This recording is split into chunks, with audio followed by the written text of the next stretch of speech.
Aquí reposan los restos de un buen amigo, un alto militar norteamericano cuya identidad no debo revelar, al menos por el momento.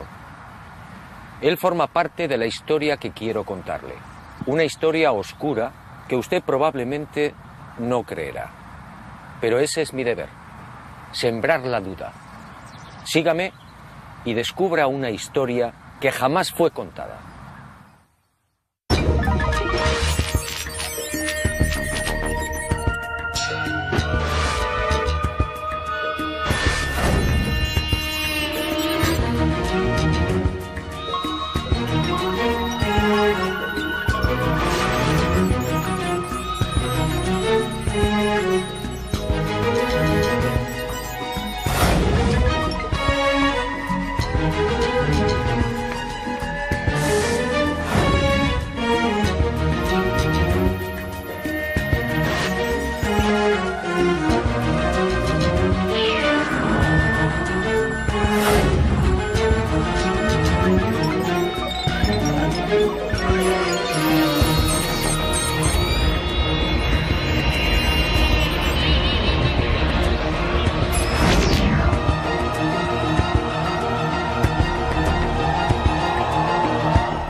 Siempre estuvo ahí. El hombre primitivo alzó también la vista hacia ella y sintió curiosidad.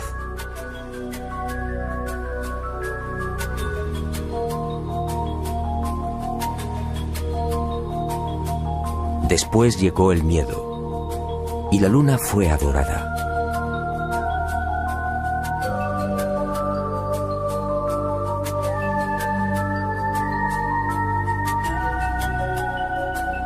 Más adelante los seres humanos la convirtieron en un sueño, a veces bello, a veces terrorífico. Y el satélite natural de la Tierra se convirtió en emblema de lo utópico, de lo inalcanzable.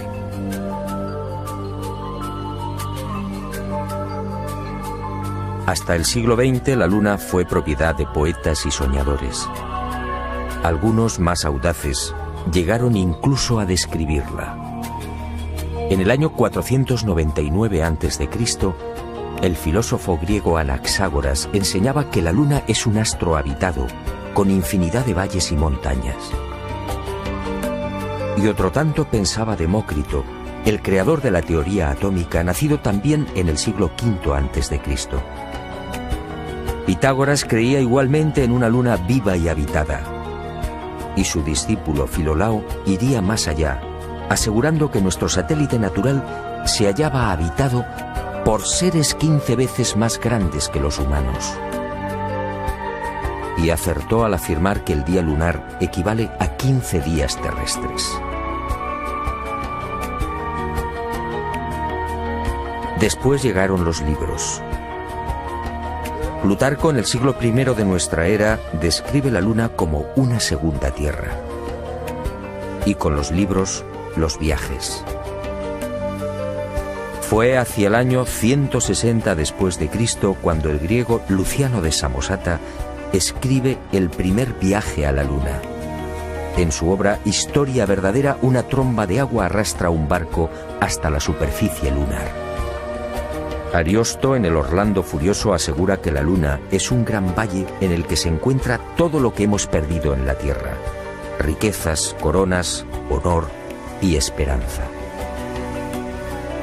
En 1638 aparece en Inglaterra El hombre en la Luna, otro libro que causa sensación. Su autor, el obispo Francis Godwin, envía a la Luna al aventurero español Domingo González, con la ayuda de una pareja de gansos amaestrados. Fue con Galileo en el siglo XVII, cuando las viejas ideas de los griegos sobre la Luna empiezan a tomar consistencia. Galileo inventa el telescopio y queda asombrado al contemplar los cráteres y las grandes superficies oscuras que son identificadas con mares.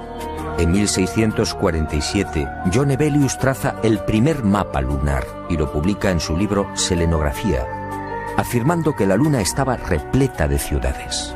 Entusiasmado con estos descubrimientos, Cyrano de Bergerac publica en 1648 su célebre Viaje a la Luna, un libro asombroso en el que por primera vez se habla de cohetes. Cyrano describe 2 astronaves, una impulsada por la evaporización del rocío, la otra por un cohete de 3 fases. Sería este trabajo justamente el que serviría de inspiración a Julio Verne y a los padres de la astronáutica moderna. En 1671, Querubín de Orleans publica un segundo mapa lunar. El interés del público es tal que en 1865 se publican 6 libros sobre temas espaciales. El más conocido fue sin duda De la Tierra a la Luna, del genial Verne. Y en 1903, el ruso Tsiolkovsky proporciona las pautas que servirían de modelo a la cohetería del siglo XX.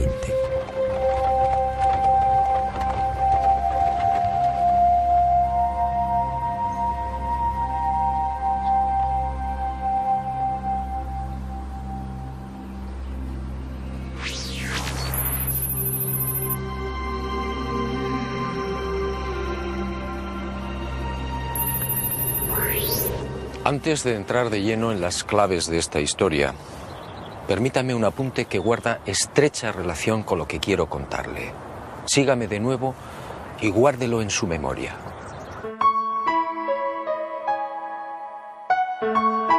Además de esas viejas y románticas ideas sobre la Luna y de la literatura más o menos fantástica sobre los viajes a nuestro enigmático satélite natural, la historia de la humanidad aparece igualmente repleta de otros no menos misteriosos fenómenos registrados en la superficie lunar.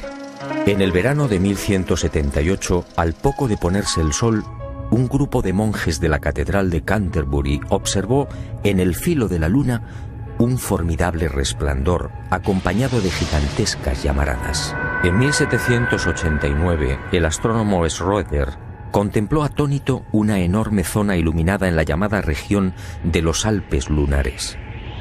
A lo largo de ese año, otros observadores dieron fe de la presencia en la superficie de la Luna de increíbles y desconcertantes luces que se movían entre mares y cráteres. En 1820, el también astrónomo François Arago publicó en los Anales de Química y Física el relato de otra asombrosa observación. Durante un eclipse, toda una formación de luces evolucionó sobre la Luna, manteniendo el orden de vuelo durante los virajes. En 1843, el mencionado astrónomo alemán Johann Schröder asistió a otro fenómeno para el que tampoco se ha encontrado explicación. Al observar el cráter Linné en el Mar de la Tranquilidad, el científico comprobó algo desconcertante. El citado cráter de unos 7 kilómetros de diámetro cambiaba regularmente de forma. Poco después, para asombro de la comunidad científica, el cráter en cuestión desapareció por completo. ¿Qué había ocurrido?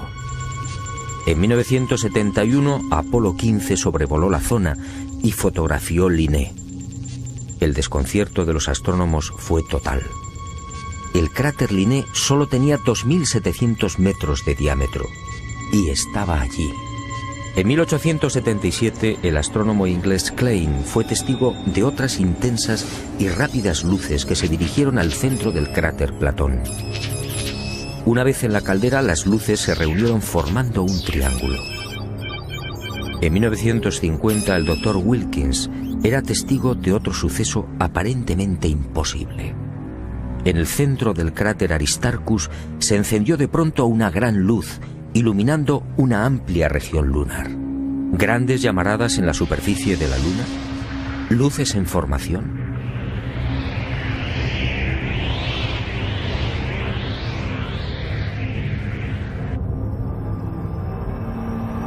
¿Qué estaba pasando en la Luna?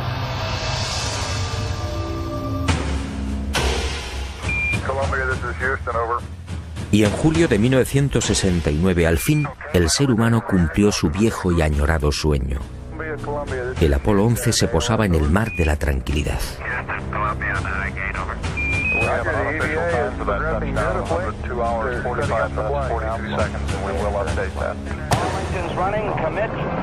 Y el mundo vibró con aquellos primeros y tímidos pasos de Neil Armstrong.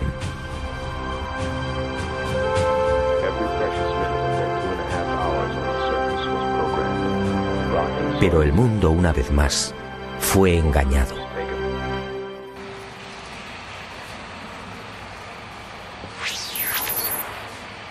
Muchos de los que vivimos aquel histórico y emocionante momento nos hicimos la misma pregunta. ¿Por qué ese obsesivo interés por conquistar la Luna? Fue el alto militar norteamericano al que me he referido y al que desde ahora llamaré Mirlo Rojo, quien años más tarde respondería con una información que me dejó perplejo. Una información secreta que muy pocos conocen.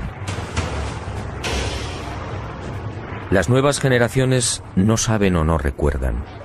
A la Luna se fue a investigar, sí, y se ha dicho también que fue una cuestión de prestigio. Una especie de apuesta entre soviéticos y norteamericanos.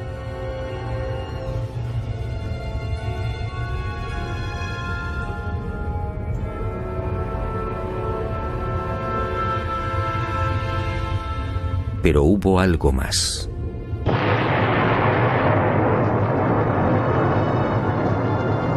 En los años 50, tras la amarga experiencia de la Segunda Guerra Mundial, soviéticos y aliados se embarcaron en una loca carrera de armamento. Aquel periodo fue conocido como Guerra Fría. Una peligrosa etapa en la que llegaron a fabricarse 15.000 bombas nucleares y 9.000 misiles intercontinentales. Y de pronto soviéticos y occidentales experimentaron un brusco giro. De la noche a la mañana, sin aparente justificación, la URSS sorprendió al mundo, situando en órbita el primer satélite artificial, el Sputnik. Era el 4 de octubre de 1957.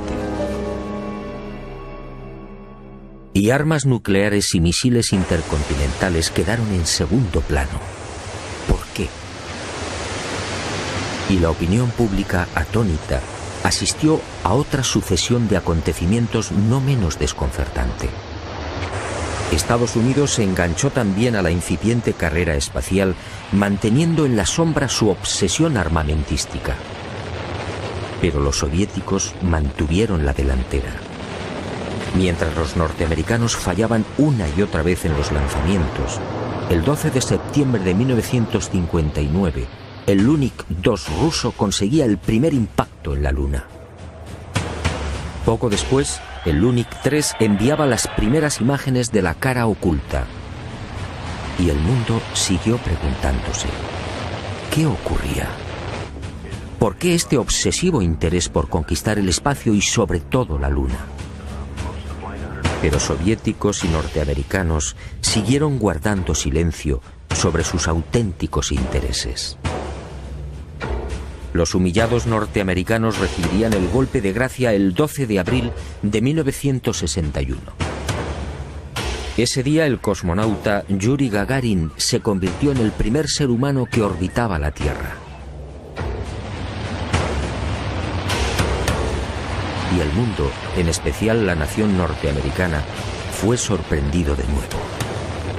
44 días después de la hazaña de Gagarin, el presidente Kennedy compareció ante el Congreso, comprometiéndose a lavar el honor del país. En aquella oportunidad, un Kennedy firme y sereno asombró al mundo.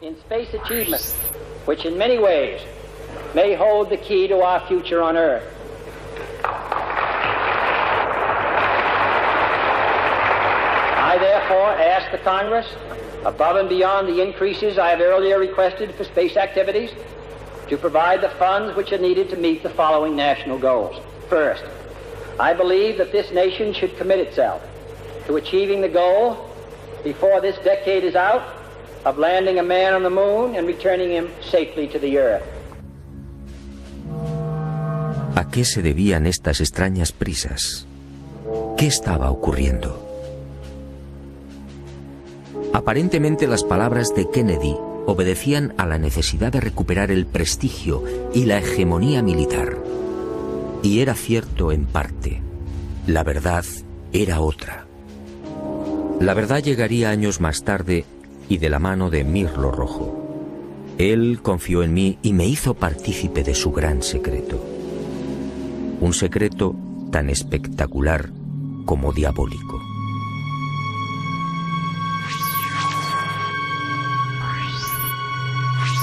Soviéticos y aliados mintieron a la hora de justificar aquella loca carrera espacial. Todo empezó en la década de los años 40.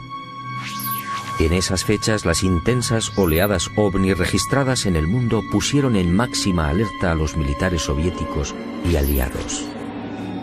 Para ellos estaba claro: aquellos objetos pertenecían a civilizaciones no humanas, civilizaciones muy avanzadas. El mundo nunca lo supo. Aquellos miles de avistamientos fueron la gran razón que impulsó a los militares al referido y brusco giro en la carrera armamentística, y concibieron la necesidad de fortalecer los sistemas defensivos, concediendo absoluta prioridad al espacio. Los militares no eran ajenos a los extraños fenómenos luminosos que se registraban en la Luna y que venían reportando los astrónomos. Y desde los años 50, tanto Estados Unidos como la antigua URSS redactaron planes concretos para pisar el satélite natural y establecer bases que, según ellos, pudieran controlar y contrarrestar la presencia de estas astronaves no humanas. Horizon fue uno de estos proyectos diseñado en secreto por el Pentágono. Ni siquiera Kennedy tuvo conocimiento del gran plan. Sencillamente fue engañado. Y consideró de buena fe que los Estados Unidos deberían ser los primeros en ese supuesto desafío técnico y científico.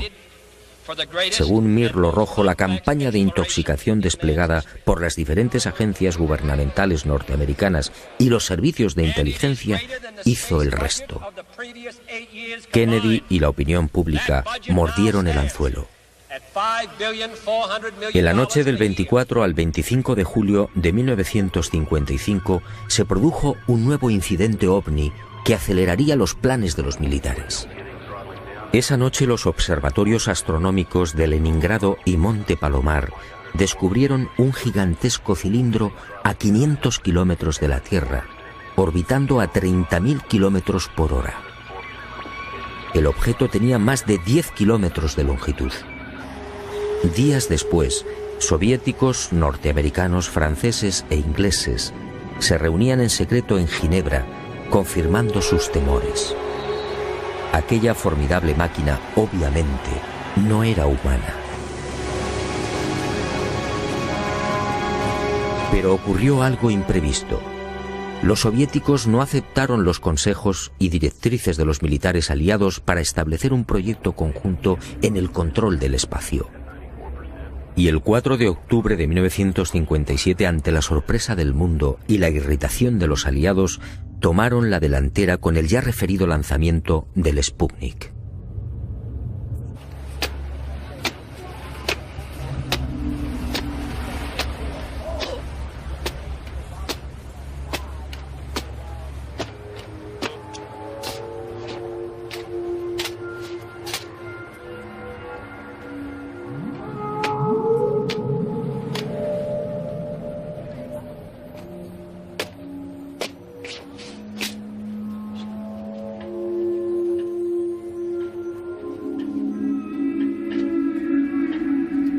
Y durante una década, entre 1957 y 1968, los militares norteamericanos y soviéticos fueron confirmando lo que ya sabían o imaginaban, y mucho más. En ese periodo fueron lanzadas más de 20 sondas automáticas que se estrellaron en la Luna o alunizaron suavemente.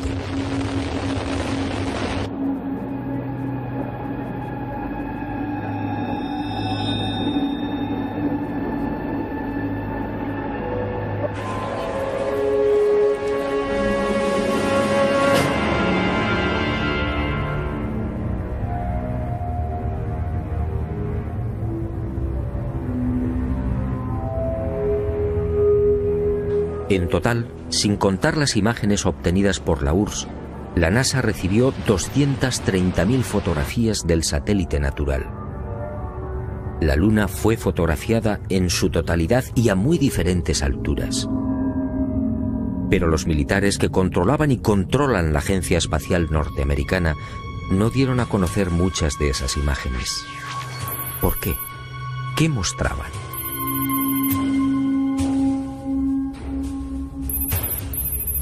Cuando Mirlo Rojo me entregó algunas de estas fotografías quedé desconcertado.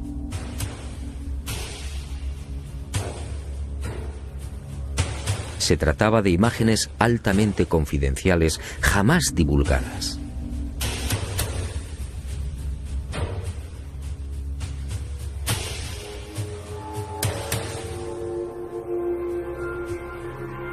En una de ellas, tomada por la sonda Orbiter 2 en noviembre de 1966, se aprecian dos muros o carreteras paralelos de 27 kilómetros de longitud. Cada una de estas construcciones totalmente artificiales tiene una anchura aproximada de 450 metros. En el muro o carretera de la derecha se aprecia incluso un curioso detalle. La construcción ha sido alterada rompiendo la impecable línea recta con una curva de 1000 metros. En otra de las fotografías, los militares norteamericanos descubrieron lo que llamaron la Gran Presa, una no menos enigmática construcción de 5 kilómetros de longitud al norte del Mare Imbrium. El 19 de noviembre de 1966, la misma Orbiter 2 captaba a 48 kilómetros de altura y sobre el Mar de la Tranquilidad otra extraña formación. En esta ocasión se trataba de enormes pilares o monolitos perfectamente alineados de 3 en fondo. En total, 30 obeliscos de idéntica altura. Aquello obviamente no podía ser una formación natural. En total, según mi confidente, NASA terminó censurando 900 fotografías.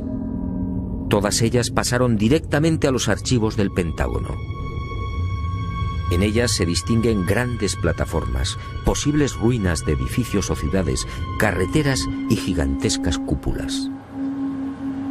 Las sospechas de los militares en efecto se cumplieron y prosiguieron con el plan previsto.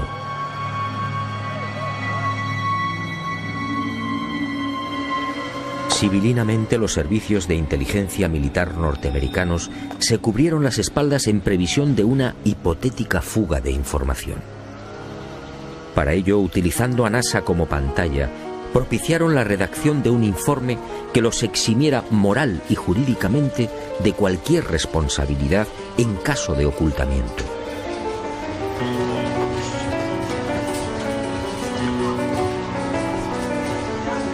Este documento, conocido como Informe Brookings, redactado por prestigiosos científicos, sociólogos, políticos y economistas, fue presentado a la Cámara de Representantes e impreso en abril de 1961. Curiosamente, un mes antes del célebre discurso de Kennedy en el Congreso.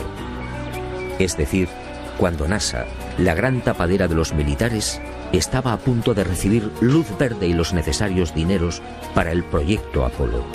En este informe, además de reconocer que la vida extraterrestre es una posibilidad real, se aconseja a NASA que no difunda los posibles hallazgos que pueda encontrar en la carrera espacial. En la página 215, en la sección titulada Implicaciones de un descubrimiento de vida extraterrestre, el documento señala que la exploración del espacio podría desembocar en el hallazgo de artefactos no humanos.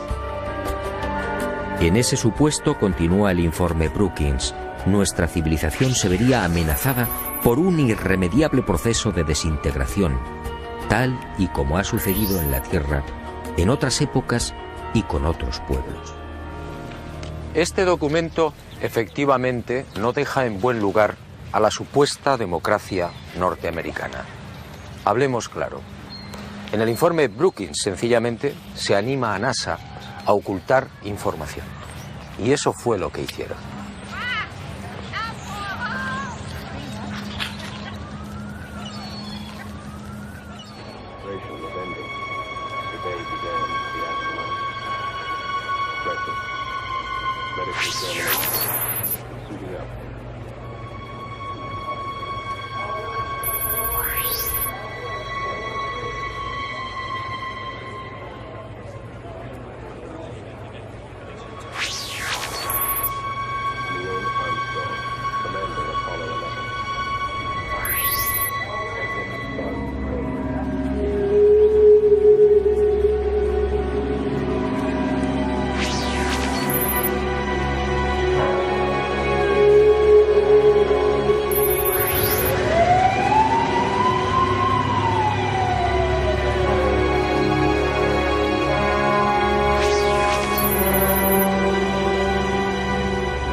En el viaje de ida hacia la Luna, el Apolo 11 vivió una primera experiencia que también fue silenciada. Cuando se hallaba a 200.000 kilómetros de la Tierra, un extraño y gigantesco objeto apareció en las proximidades de la nave.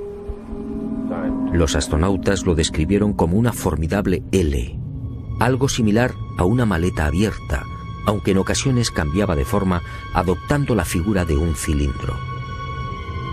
La noticia se filtró a la prensa, pero NASA, fiel a su consigna de ocultamiento, zanjó el asunto con una explicación tan absurda como insostenible. Lo observado por el Apolo 11 solo era el sobrealimentador del cohete Saturno IV. Absurdo, sí, porque en esos momentos la referida fase del cohete se encontraba a 10.800 kilómetros del Apolo, pero las mentiras de NASA apenas habían empezado. A casi 380.000 kilómetros de la Tierra, muy cerca ya de la superficie lunar, el Apolo descubrió otras luces que volaban en formación.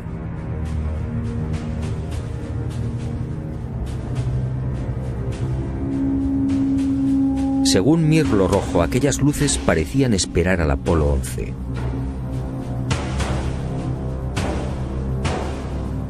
Eran muy brillantes y volaban en perfecta formación.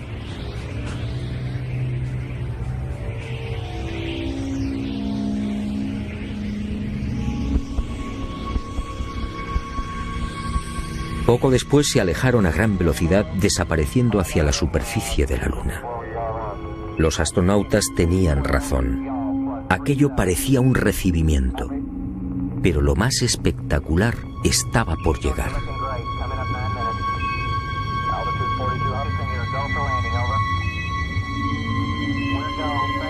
Armstrong y Aldrin descendieron finalmente. Su compañero Collins permaneció en órbita lunar a 110 kilómetros de altura.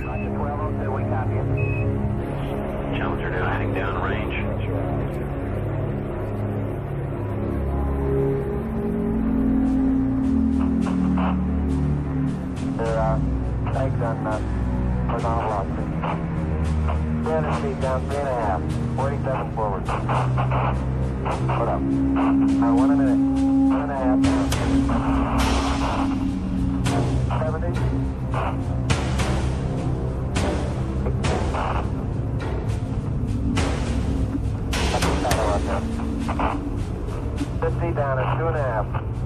19 forward. Altitude, velocity, light. 2.5 down. 220 feet. 15 forward. 200 feet. 4.5 down. 5.5 down. 160 feet. 6.5 down. 5.5 down. 9 forward. Good. 620 feet. 100 feet. 3.5 down. 9 forward. 5%. 185. 75 feet. That's looking good. Down a half. 6 forward. Challenger now heading down range.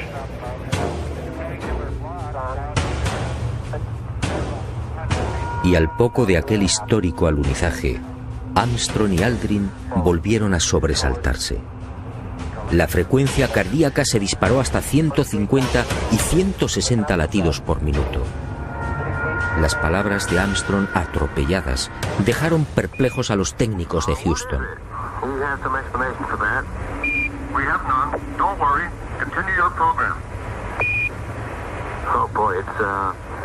It's really something super fantastic here. You could never imagine this.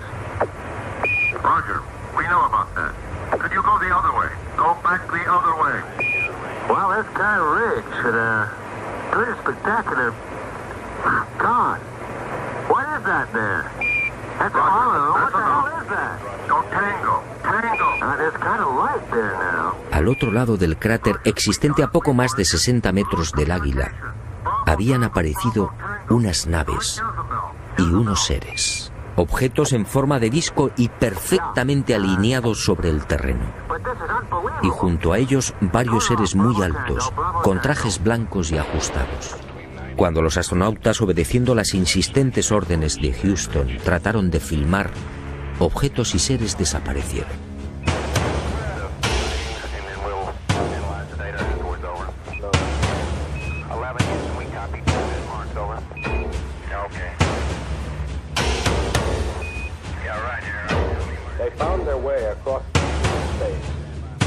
Y llegó el momento culminante, el verdadero objetivo de Apolo 11, la secreta razón que impulsó a los militares a conquistar la Luna.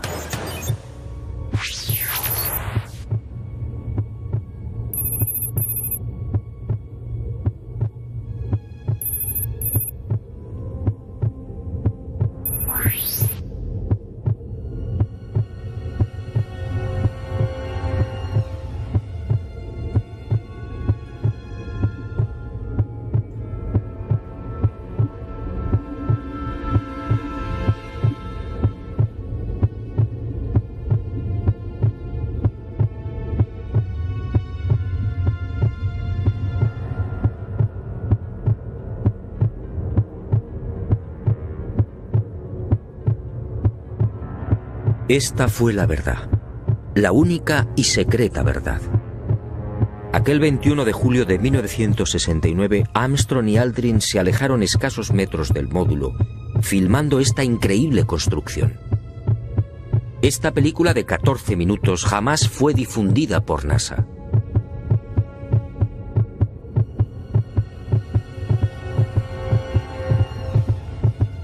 Mirlo Rojo fue uno de los pocos norteamericanos que tuvo acceso a ella. A escasos metros, sí, del Águila.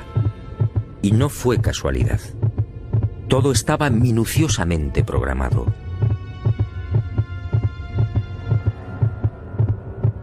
Estas misteriosas ruinas, como otras igualmente filmadas por los restantes Apolos, habían sido fotografiadas con anterioridad por las diferentes sondas automáticas.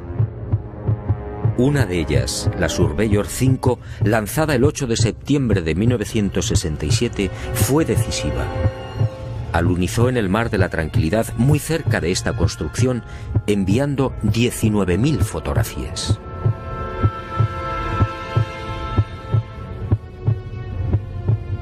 Edificios en ruinas. Edificios en la superficie de la Luna. Edificios aparentemente de una gran antigüedad. Pero, ¿quién los había levantado? Nosotros los humanos, obviamente no. Solo quedaba una respuesta. Esto era obra de una civilización no humana.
Los militares habían satisfecho la primera parte de su diabólico plan. Ahora quedaba la segunda.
Según mi confidente, los astronautas procedieron a lo programado.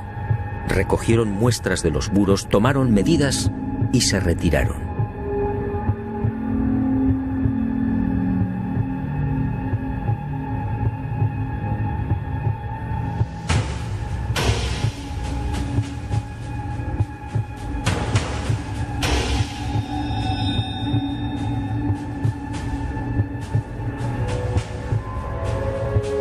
La insólita construcción, muy parecida a un hangar, medía 60 metros de longitud con una altura máxima en los muros de 9 metros.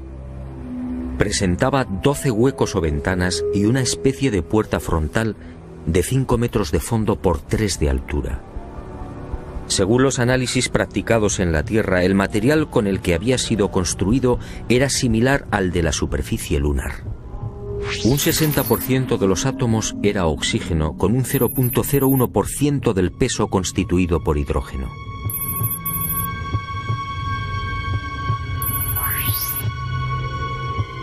Las paredes se hallaban muy erosionadas. Esta circunstancia, dado que en la Luna no existe prácticamente atmósfera, hizo pensar a los militares que el edificio en cuestión podía tener varios miles de años.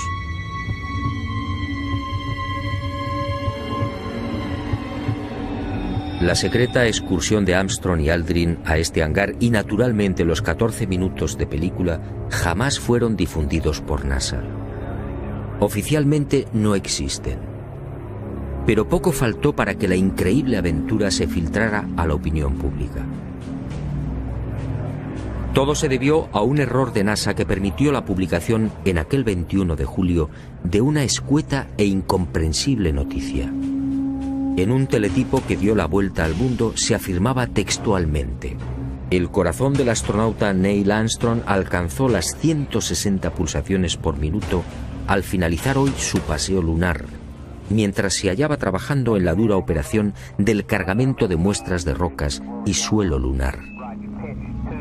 El hecho pasó prácticamente desapercibido, pero algunos con toda razón se preguntaron: ¿cómo era posible que Armstrong sufriera semejante aceleración cardíaca en el más que inofensivo y cómodo transporte de rocas lunares? En el delicado descenso del Águila, la frecuencia cardíaca de Armstrong llegó a 156 pulsaciones por minuto. Ahí sí estaba justificada la fuerte alteración del astronauta. En la carga de rocas, en cambio, no tenía sentido. Armstrong, de 39 años de edad, había llevado a cabo 78 misiones de combate en Corea. Había volado más de 200 modelos de aviones y tenía fama por su extraordinaria frialdad y nervios de acero. ¿Por qué iba a experimentar hasta 160 pulsaciones en la recogida de muestras lunares? La absurda noticia divulgada por Charles Berry, médico de los astronautas, no tuvo en cuenta además otro pequeño gran detalle que invalidó la forzada explicación oficial. Durante las 3 horas que duró el paseo lunar, Armstrong y Aldrin recogieron un total de 25 kilos de rocas. Dado que en la superficie de la Luna existe una gravedad 6 veces menor que la de la Tierra, el peso real de las rocas fue de 4 kilos. 4 kilos repartidos entre 2 astronautas y en diferentes momentos de la excursión lunar. La versión de NASA efectivamente no era creíble.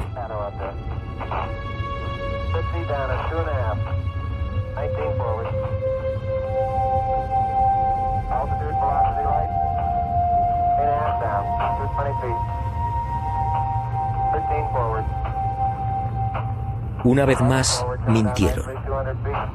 No fue el insignificante peso de las rocas lo que precipitó el corazón de Armstrong. Fue la visión de aquel edificio. A pesar de su excelente preparación física y mental, el astronauta, consciente de la trascendencia de lo que tenía delante, no pudo evitar la lógica e intensa emoción. Y otro tanto sucedió con Aldrin. Pero la frecuencia cardíaca de este último no fue registrada porque los circuitos electrónicos del traje espacial no se hallaban conectados a la consola que recibía la información biomédica.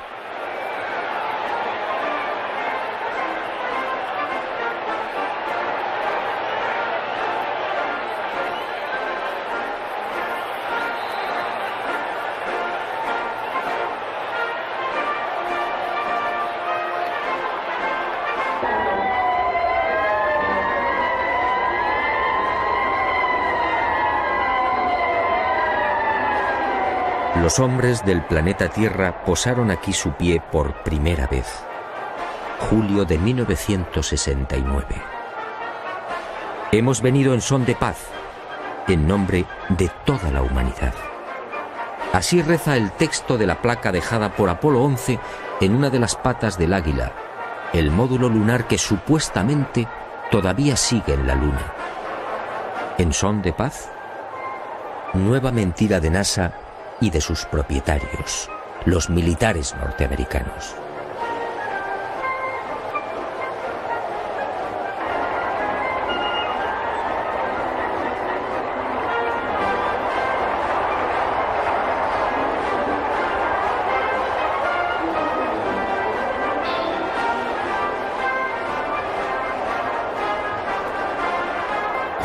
Mirlo Rojo fue contundente. Hasta diciembre de 1972, fecha en la que se interrumpe el proyecto Apolo, otras 5 naves volaron a la Luna.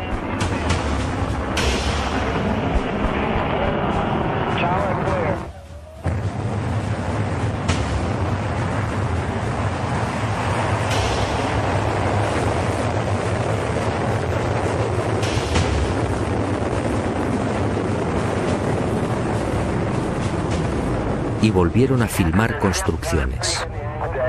Después, esas edificaciones fueron bombardeadas y destruidas. Y existe la fundada sospecha de que Estados Unidos utilizó armas tácticas nucleares, contaminando la Luna.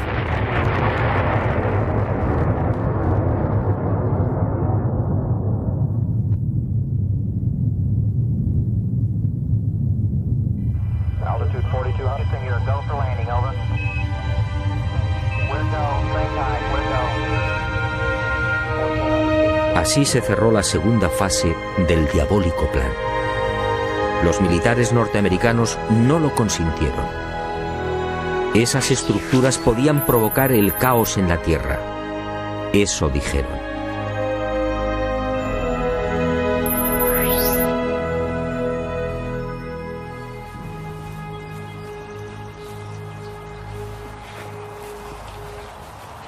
Sí, amigo. En los restantes Apolo sucedieron muchas cosas, cosas extrañas y secretas. Pero esa es otra historia que quizá algún día me decida a contar, suponiendo, claro está, que siga vivo. Por cierto, desde aquel diciembre del 72 han transcurrido más de 30 años. ¿Estamos pensando lo mismo? ¿Por qué nunca se volvió a la Luna?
Good.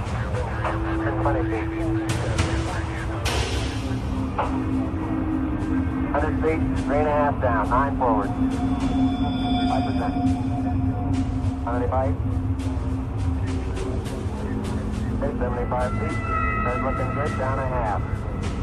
6 forward. Challenger now heading down range.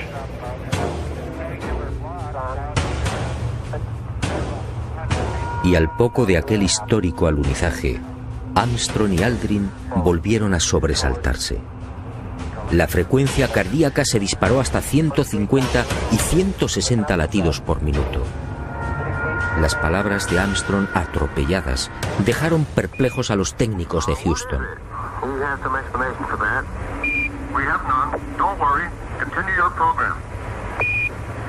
Oh boy, it's really something super fantastic here. You could never imagine this. Roger, we know about that. Could you go the other way? Go back the other way. Well, that's kind of rich and pretty spectacular. God, what is that there? That's a hollow. What the hell is that? Go tango.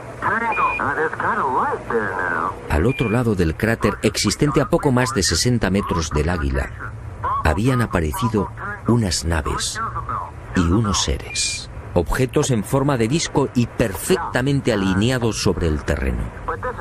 Y junto a ellos varios seres muy altos, con trajes blancos y ajustados. Cuando los astronautas, obedeciendo las insistentes órdenes de Houston, trataron de filmar, objetos y seres desaparecieron.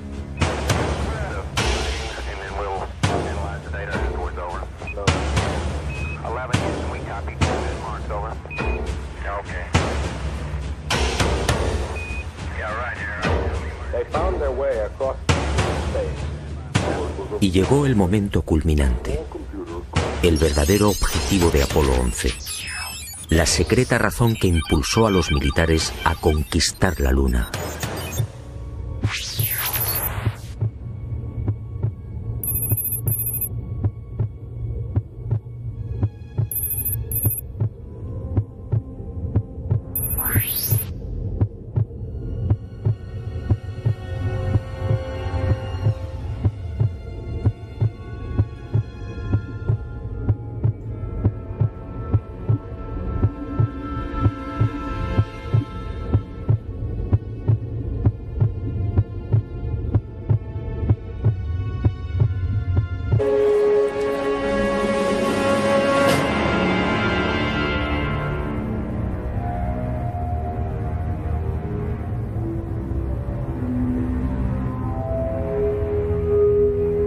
En total, sin contar las imágenes obtenidas por la URSS, la NASA recibió 230.000 fotografías del satélite natural. La Luna fue fotografiada en su totalidad y a muy diferentes alturas. Pero los militares que controlaban y controlan la Agencia Espacial Norteamericana no dieron a conocer muchas de esas imágenes. ¿Por qué? ¿Qué mostraban?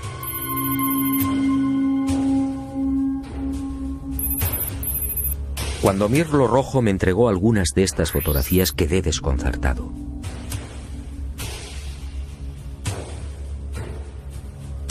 Se trataba de imágenes altamente confidenciales, jamás divulgadas.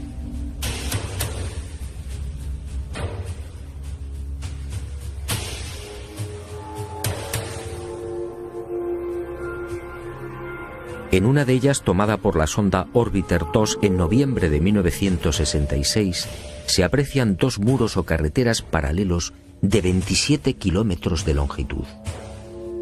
Cada una de estas construcciones totalmente artificiales tiene una anchura aproximada de 450 metros. En el muro o carretera de la derecha se aprecia incluso un curioso detalle.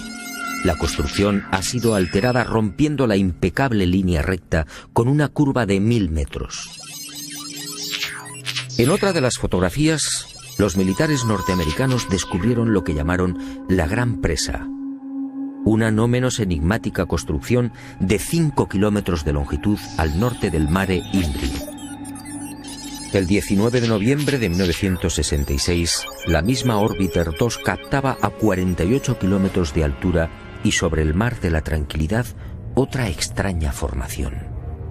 En esta ocasión se trataba de enormes pilares o monolitos perfectamente alineados de 3 en fondo. En total, 30 obeliscos de idéntica altura. Aquello obviamente no podía ser una formación natural. En total, según mi confidente, NASA terminó censurando 900 fotografías. Todas ellas pasaron directamente a los archivos del Pentágono. En ellas se distinguen grandes plataformas, posibles ruinas de edificios o ciudades, carreteras y gigantescas cúpulas. Las sospechas de los militares en efecto se cumplieron y prosiguieron con el plan previsto.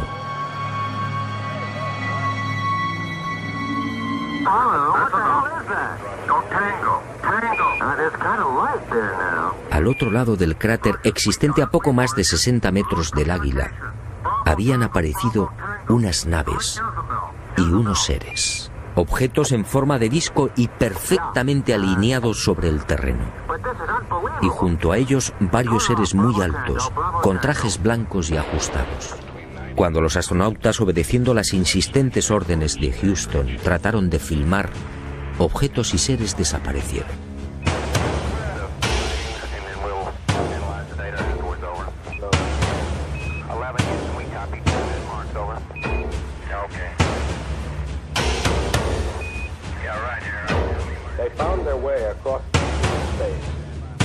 Y llegó el momento culminante, el verdadero objetivo de Apolo 11, la secreta razón que impulsó a los militares a conquistar la Luna.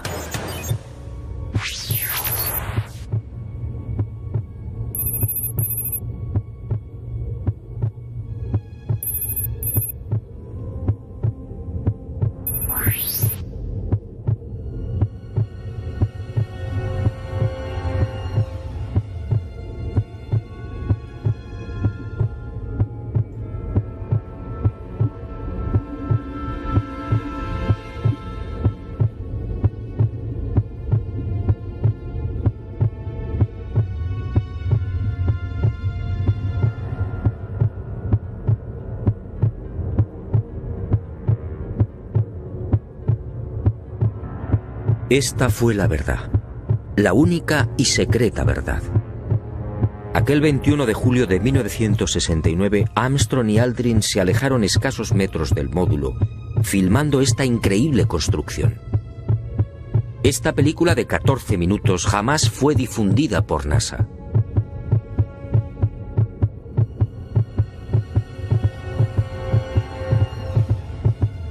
Mirlo Rojo fue uno de los pocos norteamericanos que tuvo acceso a ella. A escasos metros, sí, del Águila. Y no fue casualidad. Todo estaba minuciosamente programado.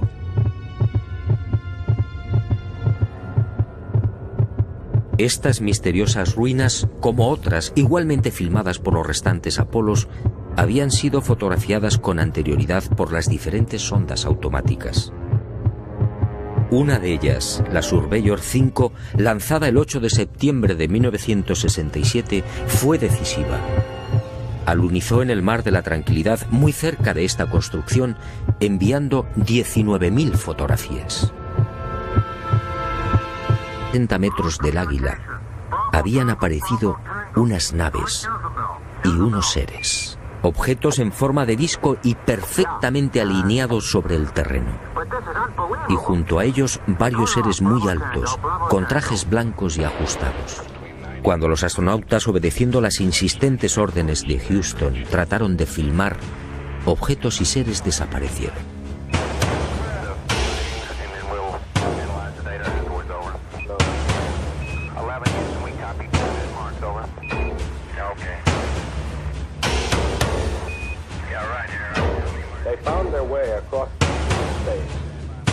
Y llegó el momento culminante, el verdadero objetivo de Apolo 11, la secreta razón que impulsó a los militares a conquistar la Luna.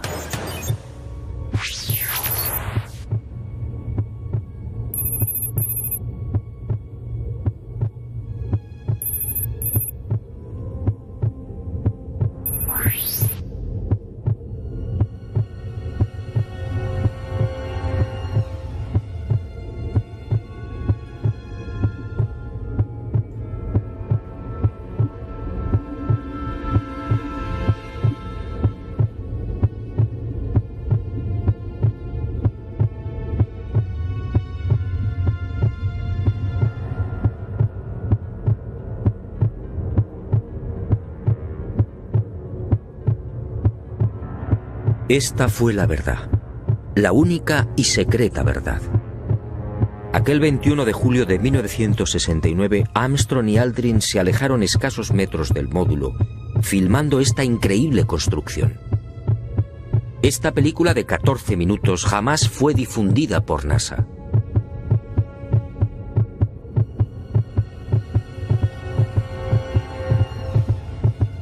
Mirlo Rojo fue uno de los pocos norteamericanos que tuvo acceso a ella.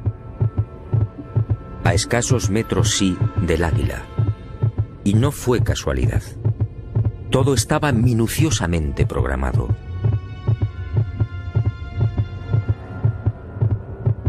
Estas misteriosas ruinas, como otras igualmente filmadas por los restantes Apolos, habían sido fotografiadas con anterioridad por las diferentes sondas automáticas. Una de ellas, la Surveyor 5, lanzada el 8 de septiembre de 1967, fue decisiva. Alunizó en el Mar de la Tranquilidad, muy cerca de esta construcción, enviando 19.000 fotografías.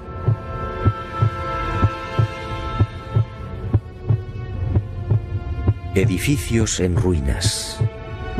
Edificios en la superficie de aceleración cardíaca en el más que inofensivo y cómodo transporte de rocas lunares.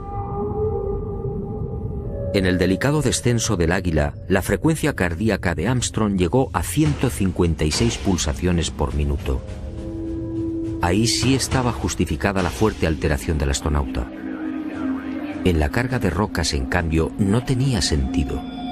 Armstrong, de 39 años de edad, había llevado a cabo 78 misiones de combate en Corea.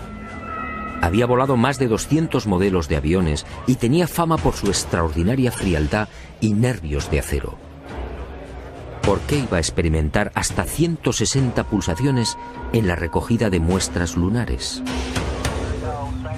La absurda noticia divulgada por Charles Berry, médico de los astronautas, no tuvo en cuenta además otro pequeño gran detalle que invalidó la forzada explicación oficial. Durante las 3 horas que duró el paseo lunar, Armstrong y Aldrin recogieron un total de 25 kilos de rocas.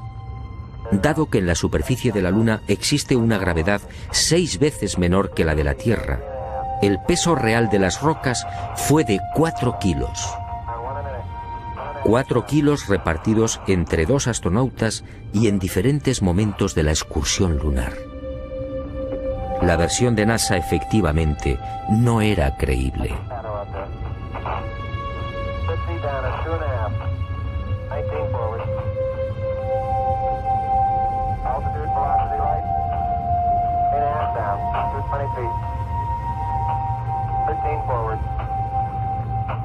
Una vez más, mintieron.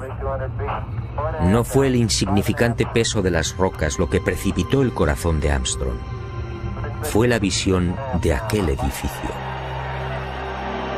A pesar de su excelente preparación física y mental, el astronauta, consciente de la trascendencia de lo que tenía delante, no pudo evitar la lógica e intensa emoción. Y otro tanto sucedió con Aldrin. Pero la frecuencia cardíaca de este último no fue registrada porque los circuitos electrónicos del traje espacial no se hallaban conectados a la consola que recibía la información biomédica.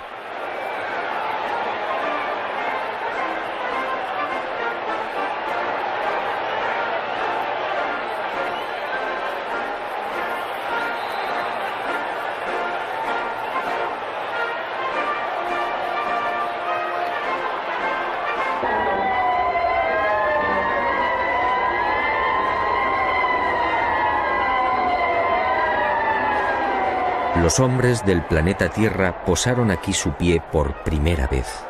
En 1976, la misma Orbiter 2 captaba a 48 kilómetros de altura y sobre el Mar de la Tranquilidad otra extraña formación. En esta ocasión se trataba de enormes pilares o monolitos perfectamente alineados de 3 en fondo. En total, 30 obeliscos de idéntica altura. Aquello obviamente no podía ser una formación natural. En total, según mi confidente, NASA terminó censurando 900 fotografías. Todas ellas pasaron directamente a los archivos del Pentágono. En ellas se distinguen grandes plataformas, posibles ruinas de edificios o ciudades, carreteras y gigantescas cúpulas. Las sospechas de los militares en efecto se cumplieron y prosiguieron con el plan previsto.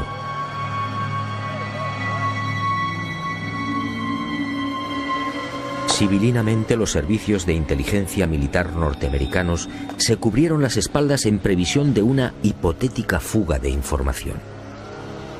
Para ello, utilizando a NASA como pantalla, propiciaron la redacción de un informe que los eximiera moral y jurídicamente de cualquier responsabilidad en caso de ocultamiento.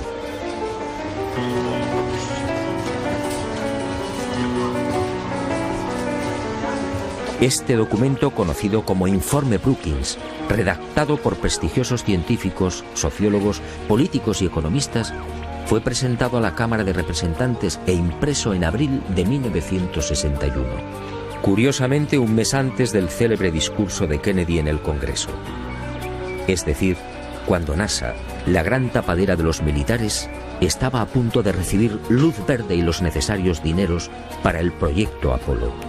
En este informe, además de reconocer que la vida extraterrestre es una posibilidad real, se aconseja a NASA que no difunda los posibles hallazgos que pueda encontrar en la carrera espacial.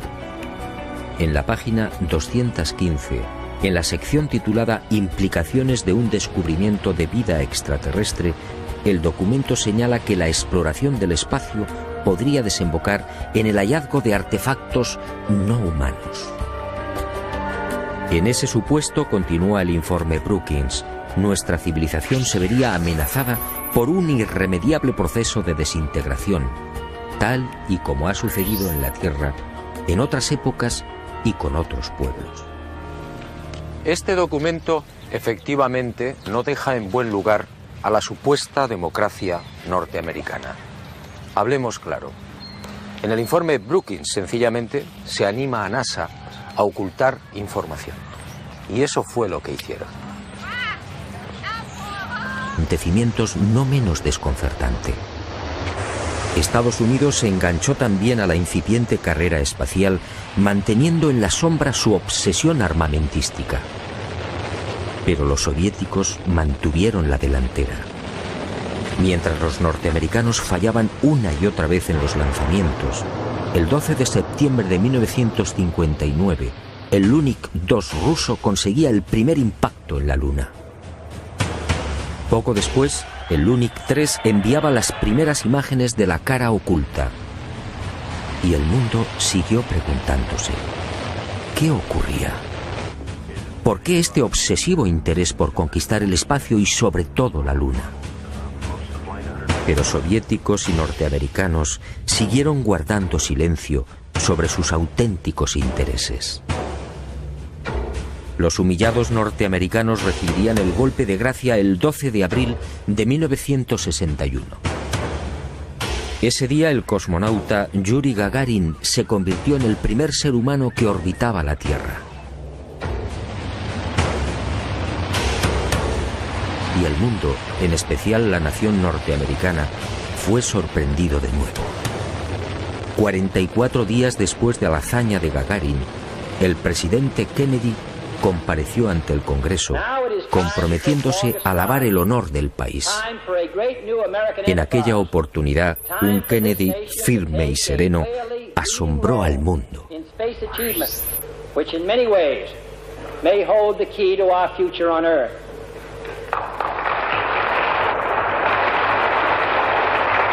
I therefore ask the Congress, above and beyond the increases I have earlier requested for space activities, to provide the funds which are needed to meet the following national goals.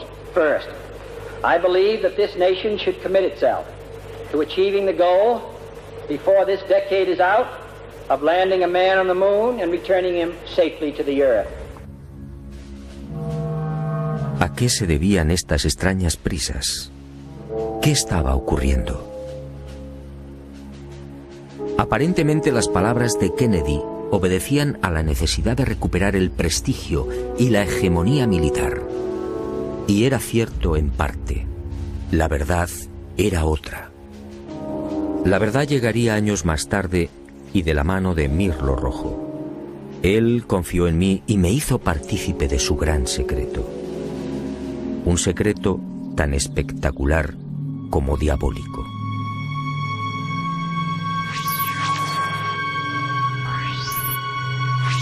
Soviéticos y aliados mintieron a la hora de justificar aquella loca carrera espacial.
En el viaje de ida hacia la Luna, el Apolo 11 vivió una primera experiencia. Señala que la exploración del espacio podría desembocar en el hallazgo de artefactos no humanos. En ese supuesto, continúa el informe Brookings, nuestra civilización se vería amenazada por un irremediable proceso de desintegración, tal y como ha sucedido en la Tierra en otras épocas y con otros pueblos. Este documento efectivamente no deja en buen lugar a la supuesta democracia norteamericana. Hablemos claro. En el informe Brookings, sencillamente, se anima a NASA a ocultar información. Y eso fue lo que hicieron.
Esta fue la verdad, la única y secreta verdad.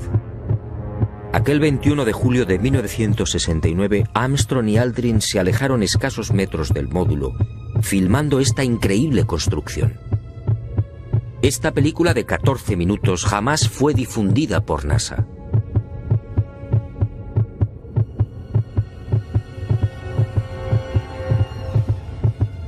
Mirlo Rojo fue uno de los pocos norteamericanos que tuvo acceso a ella. A escasos metros, sí, del Águila. Y no fue casualidad. Todo estaba minuciosamente programado.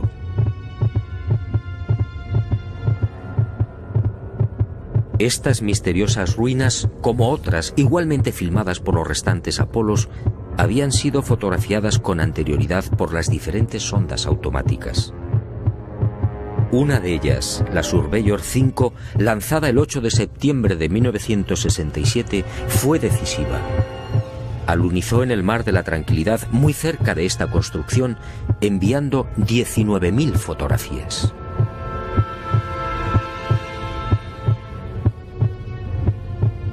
Edificios en ruinas. Edificios en la superficie de la Luna. Edificios aparentemente de una gran antigüedad. Pero, ¿quién los había levantado? Nosotros los humanos, obviamente no. Solo quedaba una respuesta. Esto era obra de una civilización no humana.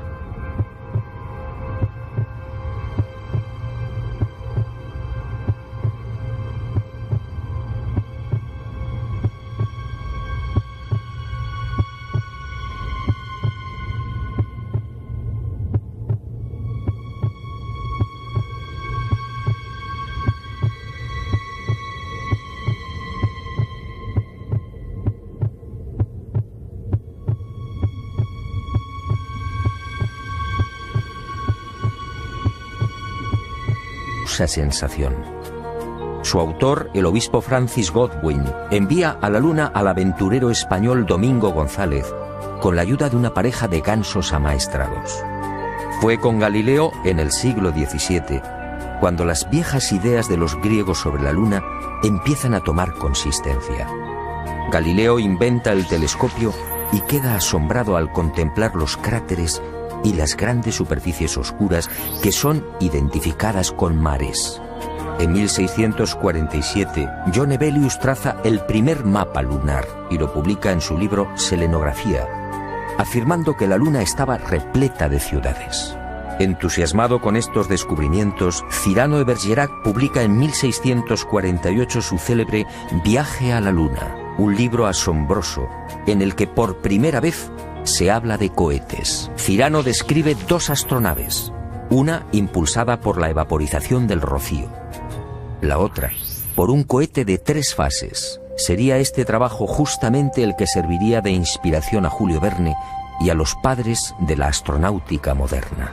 En 1671, Querubín de Orleans publica un segundo mapa lunar. El interés del público es tal que en 1865 se publican 6 libros sobre temas espaciales. El más conocido fue sin duda De la Tierra a la Luna, del genial Verne. Y en 1903, el ruso Tsiolkovsky proporciona las pautas que servirían de modelo a la cohetería del siglo XX.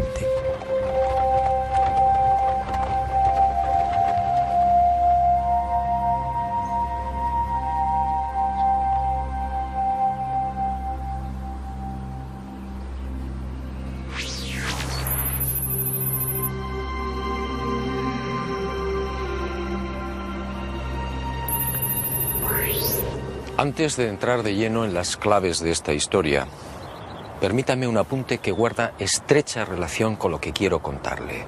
Sígame de nuevo y guárdelo en su memoria.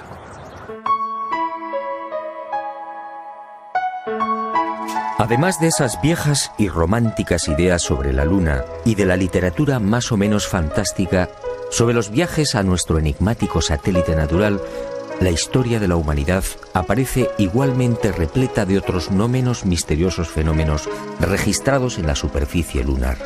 En el verano de 1178, al poco de ponerse el sol, un grupo de monjes de la Catedral de Canterbury observó en el filo de la Luna un formidable resplandor acompañado de gigantescas llamaradas. En 1789, el astrónomo Schroeder contempló atónito una enorme zona iluminada en la llamada región